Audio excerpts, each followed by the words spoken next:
Where's our health care? Well, let me tell you something. It's our turn. It's our turn. This election's about us in this room. It's our turn. It's our turn to have somebody in the White House that knows us and cares about us and will deliver those programs that makes a difference to our children and our grandchildren. And that somebody is John Edwards for president. Ladies and gentlemen, welcome the next president of the United States of America, Senator John Edwards.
Thank you. Thank you all very much for being here. Thank you to Joe for his usual great introduction. What a great crowd. Thank you for coming. I don't know how many of you got a chance to see Bush's State of the Union last night. It's fascinating to me. When all I got to do is say the guy's name. That's all it takes. But he came in last night talking about more tax cuts for big business, talking about more illegal spying on the American people. He says if you just stay the course, stay on the same course in Iraq, everything's going great, and everything's going to be just fine. It sounded like Groundhog's Day to me. We've been hearing the same thing from this guy for 7 years now, and he just thinks if he keeps doing it, somehow or other things are going to get better. Well, he's wrong. That's not going to happen. And by the way, his stimulus package, his economic stimulus package, is just like everything else he's done. Leaves millions of Americans out, the people who need the help the most, doesn't get the help where it needs to go, that even his own people say it's going to take months for it to have any effect. He needs to get out here in the real world and see what's actually going on, doesn't he? So he can understand what people are going through.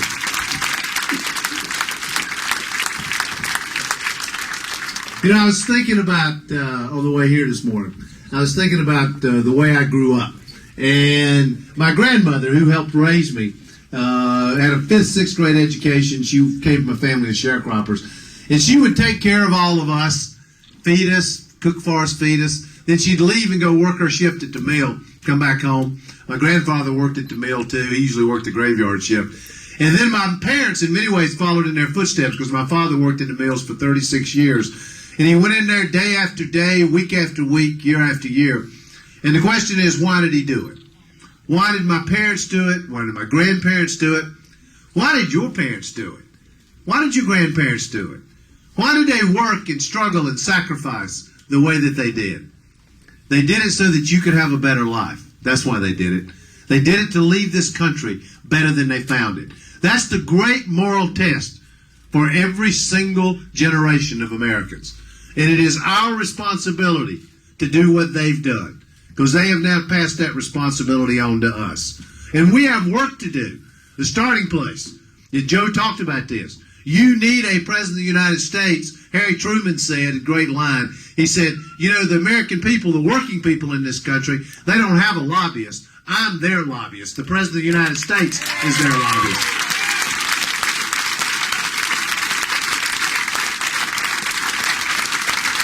Well, that's exactly what I intend to do as your president. I am proud of the fact that of the three of us left, I'm the only one who's never taken a dime from a Washington lobbyist or a special interest PAC.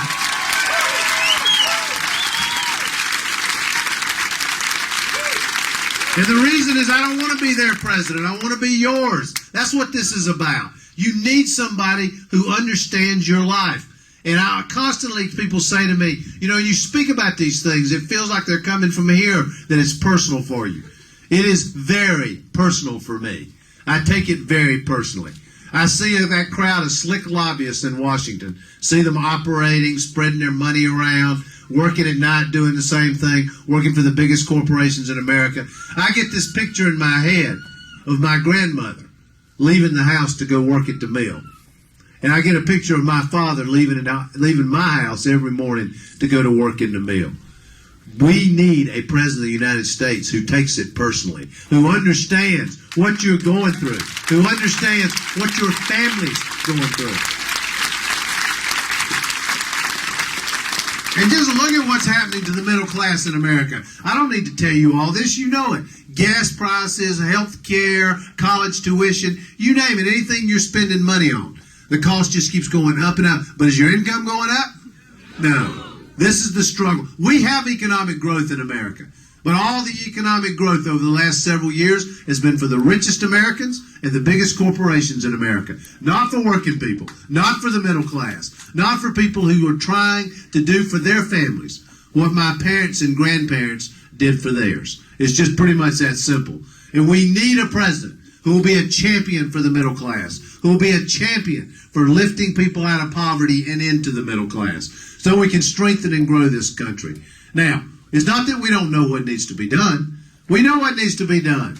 We got a dysfunctional healthcare system in this country. It doesn't work. Everybody knows it doesn't work. Got 47 million people with no coverage. We got millions more that got coverage, terrified of losing it. The cost of it goes up and up. Insurance premiums are up over 100% just in the last 5 to 10 years. People can't keep paying these prices. It's absolutely killing people. So, what is the answer? The only answer is true universal health care for every man, woman, and child in this country.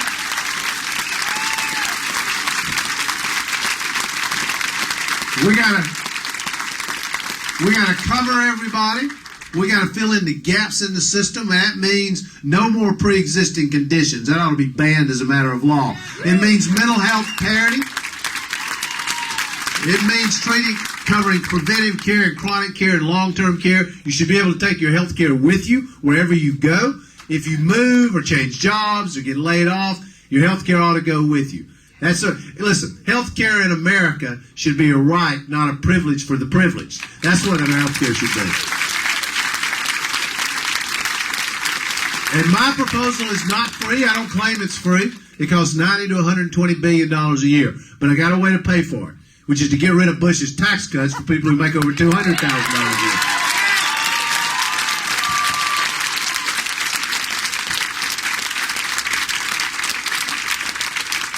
Now, I heard Joe talking about this a few minutes ago. What about America's trade policy? NAFTA, CAFTA. All it's done is cost us millions of jobs. It's not hard to understand. These big corporations, multinational corporations, what they do is they take their jobs, pick up, leave, take their jobs with them, go somewhere else and hire people to do the work for 10 cents on the dollar. They make more money. But what about working people? What about jobs in America? What about the middle class? Listen, these things need to be stopped. When I'm President of the United States and they put a trade proposal on my desk, I'm going to have one question. Tell me how this is good for working middle-class Americans and for American jobs. That's what I want to hear.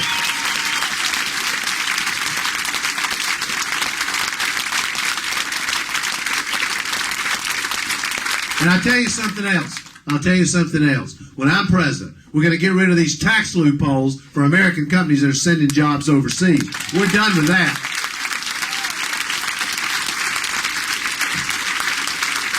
And suppose we actually had a tax policy in this country that instead of giving more tax breaks and loopholes to the biggest corporations and the richest Americans, we actually gave tax relief to working middle-class families to help them save, to help them be able to send their kids to college, for child care.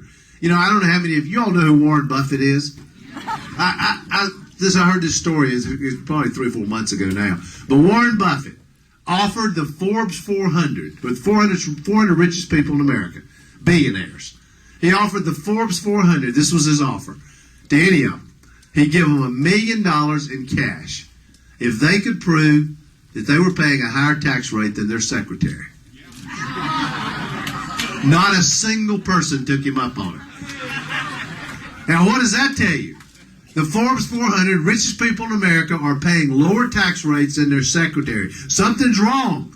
This system doesn't work. It is slanted for the rich. Excuse me. I've just got a cold. Slanted for the rich, slanted for the big multinational corporations. We need to fix this tax system. We need to make it work for working people. And by the way, I also want to say, I know we've got some farmers here today, and I'm proud to have you here.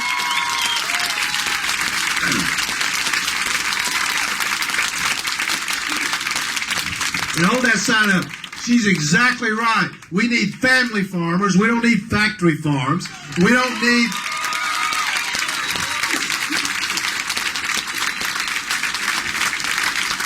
And that sign right there is right, too. We ought to have a moratorium on the building or expansion of any more of these CAFOs. And I have said that for months and months now.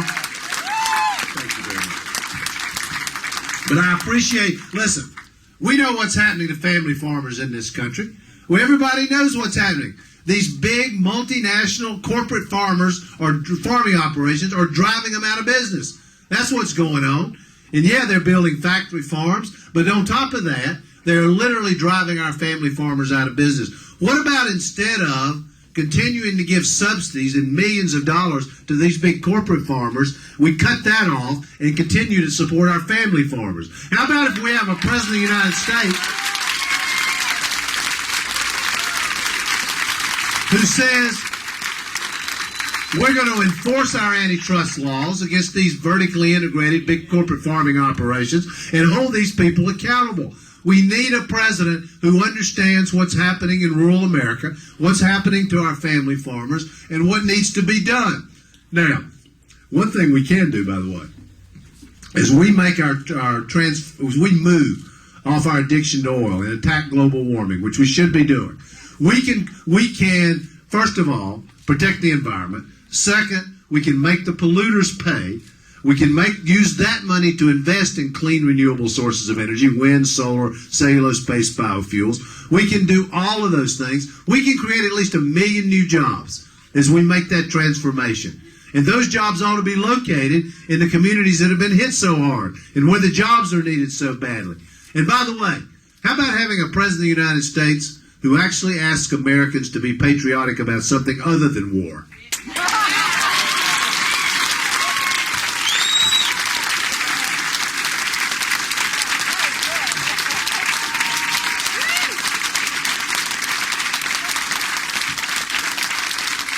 You know, I think of the famous John Kennedy speech, the inauguration speech, "Ask not what your country can do for you." Well, this is the place we are today. We need a president who will ask the American people to sacrifice, to change their behavior, to alter the way we use energy, the way we produce energy, to conserve in our homes and in our workplaces. Because what it does, it gives us the credibility then to go to the rest of the world and fashion a global solution to what is clearly a global problem. I mentioned earlier our moral responsibility to both strengthen the middle class and grow the middle class. And that means we got to take steps to lift millions of Americans out of poverty and into the middle class. There are some simple things we ought to do. Congress is finally, I heard the minimum wage talked about a few minutes ago. Congress, and I have over the last couple of years been all over the country trying to get the minimum wage raised in various states. But Congress has finally agreed to raise the minimum wage. It's going to $7.25 an hour. It's fine. It's not enough. Minimum wage ought to be at least $9.50 an hour. It ought to be indexed to go up on its own.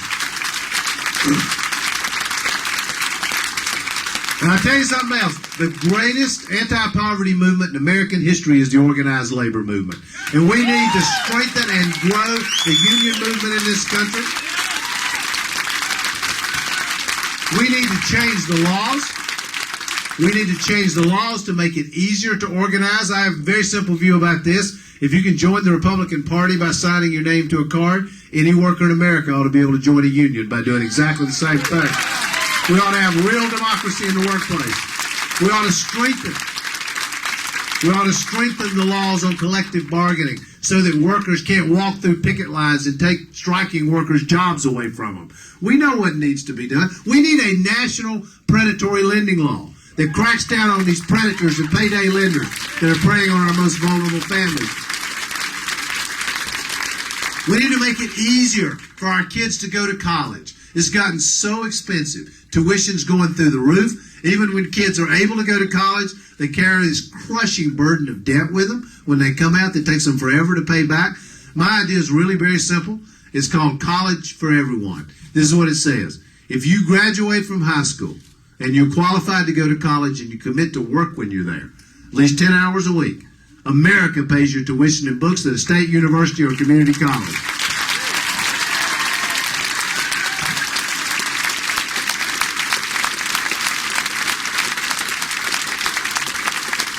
And we've actually done this in a community in eastern North Carolina as a model to see if it would work, raise the money privately. People love it. Here's why. Because what it means is we don't just give it to them. The kids have to earn it. They have to work for it.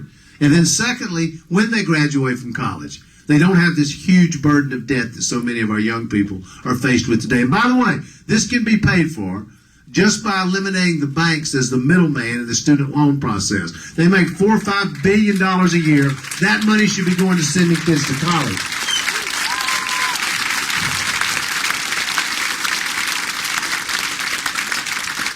Now, I mentioned the war in Iraq a few minutes ago. Let me make one thing absolutely clear. The first year that I'm President of the United States, we will end this mess of a war in Iraq.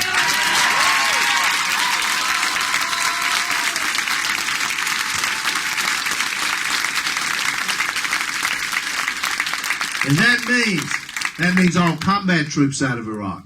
No more combat missions in Iraq. And it means we will not have permanent military bases in Iraq. And I'll tell you one other thing we're going to do when I'm president. We're going to treat the men and women who've worn the uniform of the United States of America with the dignity and respect that they have earned.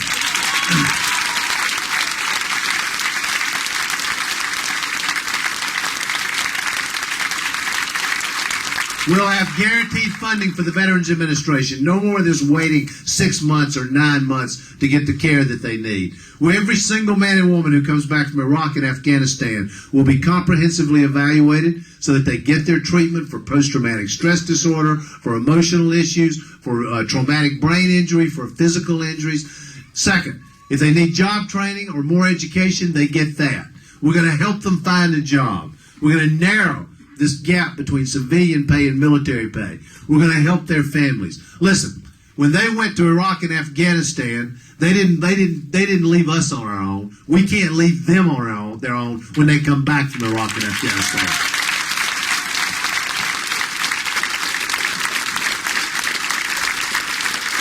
And here's a radical idea for you. Suppose we had a president of the United States who believed in the Constitution and the Bill of Rights.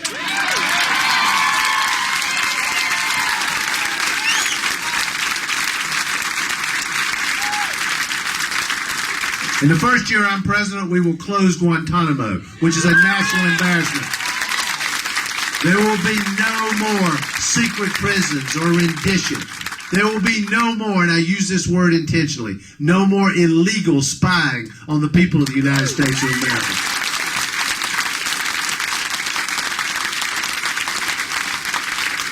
And then finally, there will be no debate in America when I'm president about what kind of torture is permissible.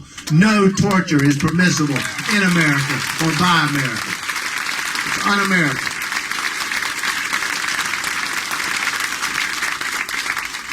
You know, I look at this country that all of us love so much and the extraordinary promise of America, which some of us have been able to experience. I certainly have. But I look at America today, and this is the picture that I see. I see an America where last year ExxonMobil made $40 billion. In 1 year, 40 record profits, $40 billion. Where the CEO of one of the largest health insurers in America made $200 million in 1 year. One man, $200 million in 1 year. And then I take that picture of America and put it side by side with this one. Tonight, 47 million of our people will go to sleep knowing if their child gets sick, they're going to have to go to the emergency room and beg for health care. Tomorrow, just as sure as I'm standing here, women across America will do what my wife did. They'll do a self-exam, they'll find a lump, and find out later that they have breast cancer. But some of those women, unlike Elizabeth, will not have health care coverage. What are they supposed to do? As every woman in this room knows, you can't get chemotherapy in the emergency room. Where are they supposed to go? All while the CEO of a health insurer makes $200 million. Tomorrow morning, 37 million of our people will wake up literally worried about feeding and clothing their children, living in poverty. I was at a shelter a few weeks ago where they took in single moms with kids. Amazing place, who had no place to live. Amazing place. But I asked them, I said, do you ever have to turn children away, or families away? And they said, yeah. A few months ago, they turned 70, 75 away in 1 month. I said, so these are single mothers with kids? She said, yeah, sometimes as many as 3 or 4. I said, so when you send them away, where do they go? Back to the street, back to cars. Children living on the street in America, while ExxonMobil makes $40 billion. Last year, 35 million people in this country went hungry. In the richest nation on the planet, roughly the population of California, hungry. Tonight, 200,000 men and women who courageously wore the uniform of the United States of America, patriots, veterans, will go to sleep under bridges and on grates and in shelters. Enough is enough. It's time for us to speak up. It is time for us to stand up and say, we want this democracy back. We want our country back. We want this country to work for everybody, not just for a few. That's what's at stake in this election. And I'll say to all of you, we have an extraordinary opportunity. We do. We can create, starting next Tuesday, a tidal wave of change that you might as well stay up. I'm almost done. A tidal wave of change that can spread across this country with a force that can't be stopped. And when it's over, all of us are going to be able to look our children in the eye and say, we did for you what our parents and grandparents did for us. We made absolutely certain that you would have a better life. And I'll say something to everyone in this room. If you're willing to reach out to your friends and neighbors and to get them to the polls next Tuesday to vote for me, what I will pledge to you and your friends and your family and your neighbors is when it's over, I'm going to fight for you with everything I've got. I'm going to give you back the real Democratic Party, the White House, and we're going to give you and your family back America. God bless you all. It's wonderful to be here with you.